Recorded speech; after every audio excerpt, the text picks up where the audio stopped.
Spice Tracks. Hi, I'm Dinesh the Spicy Gourmet. Welcome to our new series, which is Spice Tracks. This is where we track spices to their origin, where they're harvested, and we'll track some of the uses both in the East and West and in ethnic cuisine. We're going to start with lemongrass, which is, as the name suggests, is a grass. And to the consumer, at least in the United States, it's available in three different forms. We have the dried type here, which is actually called a tea cut, which is the grade. Before I use this in curries, I normally powder it and then I let it soak in warm water for 30-40 minutes. Otherwise, it just tends to be a little sharp because it's essentially a dried grass. Now, we also have this in the frozen form, which is ideal. You can just take it out of the freezer and use it. And then, of course, you have the fresh stalk. When you purchase this from a grocery store, if it happens to seem dry, feel dry, you can just soak it in some water for about half an hour. It'll bring it back to life. Now, ideally, when you use the stalk, I'll show you which part it's used.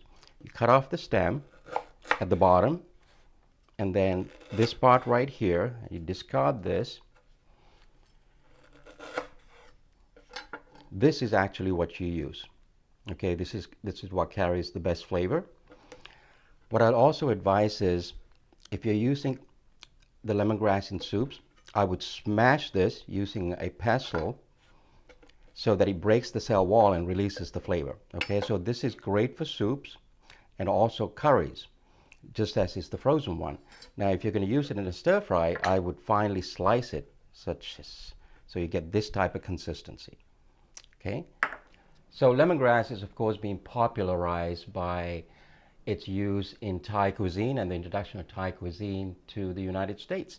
But it is used in many other nationalities and countries, such as India and Sri Lanka, for curries, to flavor curries. It does have this citrusy flavor. So that is lemongrass. This is Spice Tracks. I'm Dinesh, the Spicy Gourmet. Until the next time, cheers. Spice Tracks. Spice Tracks. Hi, this is Spice Tracks, and we are tracking cardamom today.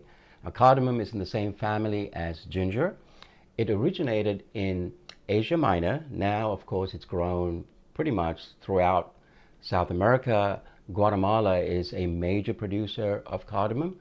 This is green cardamom, and our cardamom in particular is called Ceylon cardamom because it originates in Sri Lanka, which is formerly named Ceylon. So this is used in spice blends, such as this right here, which is a classic garam masala, and this is a Ceylon roast or a Ceylon curry powder. Cardamom can also be used whole, but there's a technique for using whole cardamom. So this is how you use whole cardamom. You take a few pods like this. You take the flat part of a knife, you collect it like this, and you crush it.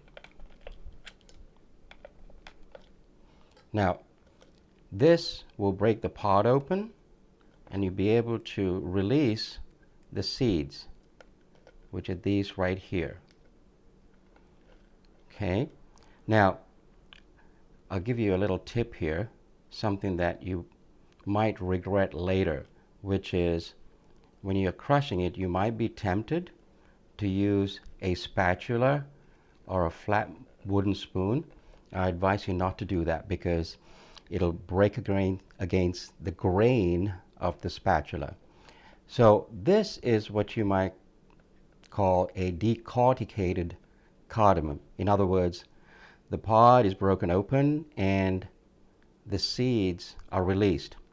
Now, I know commercially the seeds are available by themselves, but that is absolutely useless because this is one of these spices where once the pod is broken open and the seeds are released to the air, there's oxidation taking place, and the aroma and the flavor very quickly disappears because the essential oils are oxygenated.